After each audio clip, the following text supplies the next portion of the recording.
sesungguhnya nasihatnya Allah dan Rasulnya merupakan petunjuk dalam kehidupan. Dunia ini gelap, dunia ini menyesatkan, kata para ulama. Tetapi Allah memberikan petunjuk dan Allah memberikan obatnya melalui apa yang Allah sampaikan di dalam kalamnya, di dalam Al-Quran, dan menyampaikan kebenaran itu melalui lisan Rasulnya di dalam As-Sunnah.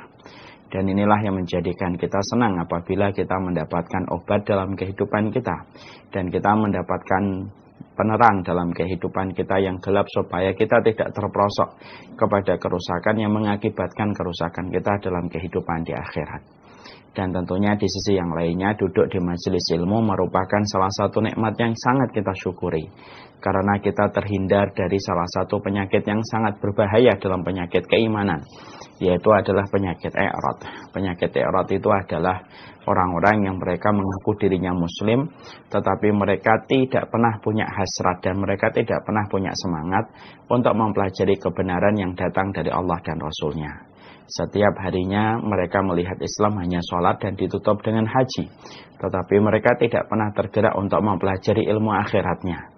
Dan inilah salah satu di antara ciri-ciri orang yang nanti dibangkitkan oleh Allah dalam kondisi buta, ketika mereka tidak pernah memperhatikan bagaimana keterkaitan hidup mereka dengan ilmu yang Allah turunkan.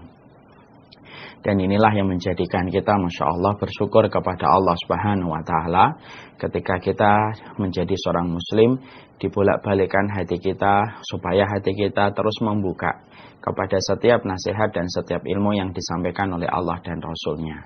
Semoga kita termasuk pemilik hati, semoga kita termasuk pemilik jiwa yang tidak pernah bosan untuk mendapatkan ilmu supaya menjadi petunjuk dan supaya menjadi obat dari getirnya zaman fitnah dan getirnya kehidupan yang begitu gelap, dan tidak ada obatnya kecuali adalah petunjuk yang datang dari Allah dan Rasulnya.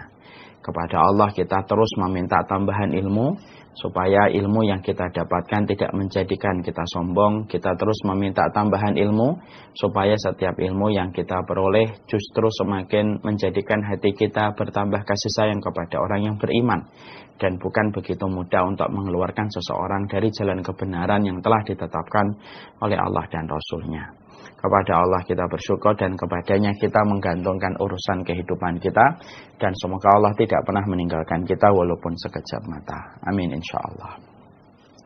Kalau kita perhatikan perkataan-perkataan orang-orang solih terdahulu dari kalangan salafus solih, kalau kita boleh untuk membuat sederhana dari semua tulisan mereka ketika mereka melihat dunia dan mereka melihat akhirat, ada bahasa yang saya tulis ketika saya mencoba untuk menyelami perkataan para ulama ketika mereka memandang dunia dan mereka memandang urusan akhiratnya. Makanya kemudian di antara pandangan kehidupan para solihin dan para solihat pada kehidupan para ulama terdahulu, maka mereka memiliki sebuah pandangan dan narasi dalam kehidupan mereka, yaitu adalah mereka itu menyederhanakan dunia mereka, tetapi mereka melangitkan urusan akhirat mereka. Kita mulai dari sini. Jadi ternyata inilah yang menjadikan para salafus saleh itu menjadi kaum yang dicintai oleh Allah.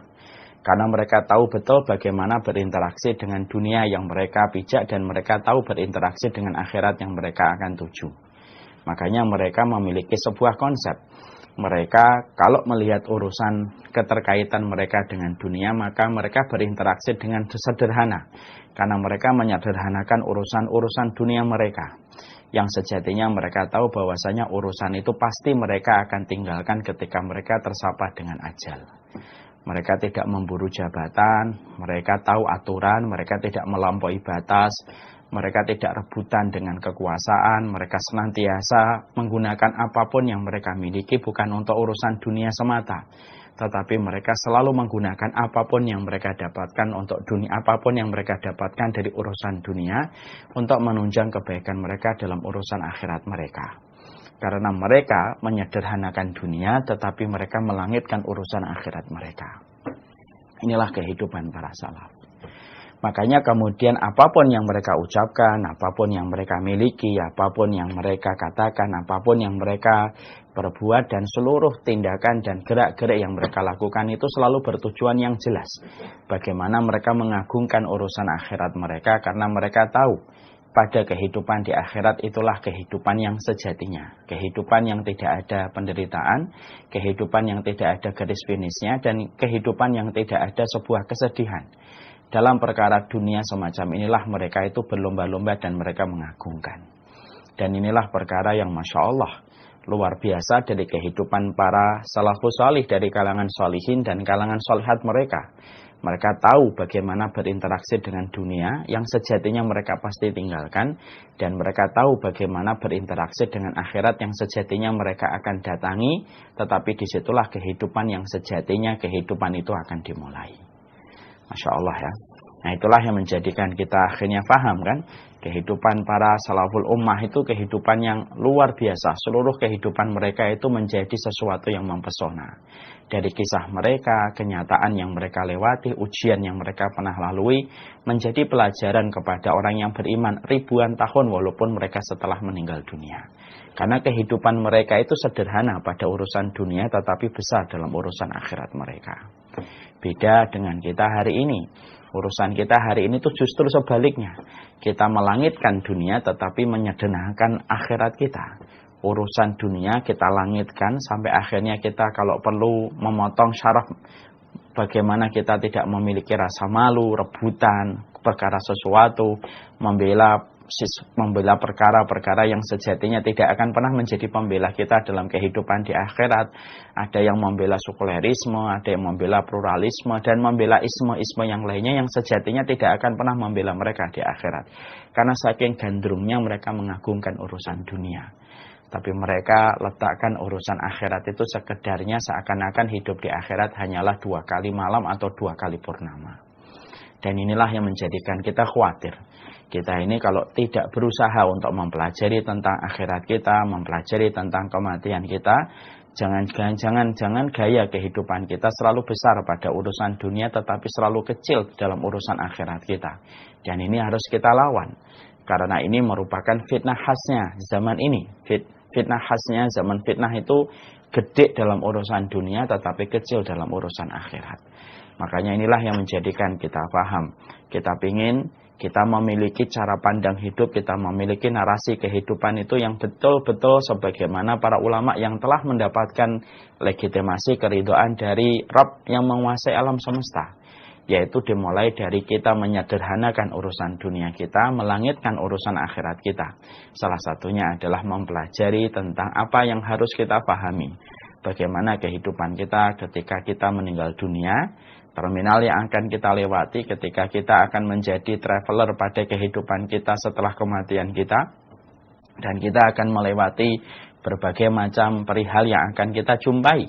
Dan dengan mempelajari kematian, dengan mempelajari tentang sakaratul maut, mempelajari tentang hari akhir, mempelajari tentang hari mahsyar, dan mempelajari seluruh perkara yang berkaitan tentang kehidupan kelak kita nanti, maka ini merupakan upaya yang bisa kita lakukan supaya sedikit demi sedikit kita mulai menyederhanakan dunia kita dan mulai melangitkan urusan akhirat kita. Sekali lagi, urusan dunia itu tidak usah dibesar-besarkan. Kita boleh optimis, tetapi tidak boleh ambisius. Kita harus bekerja keras, tetapi tidak boleh melampaui batas. Tetapi sesuatu yang luar biasa itu adalah ketika kemudian kita senantiasa memperbesar urusan akhirat kita, melangitkan urusan akhirat kita.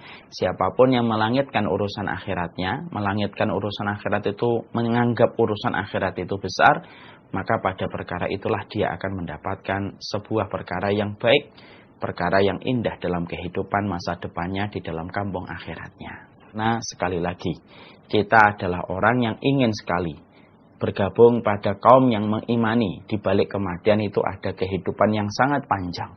Dan inilah perkara yang sejatinya pasti kita temukan dalam kehidupan kita. Pandemi dengan berbagai macam ujian yang ditimbulkan, maka pandemi ini juga memberikan kepada kita pelajaran yang besar. Bahwasanya satu persatu orang yang kita kenal akhirnya kembali kepada Allah dan mereka menghadapi sesuatu yang besar, yaitu urusan akhirat mereka.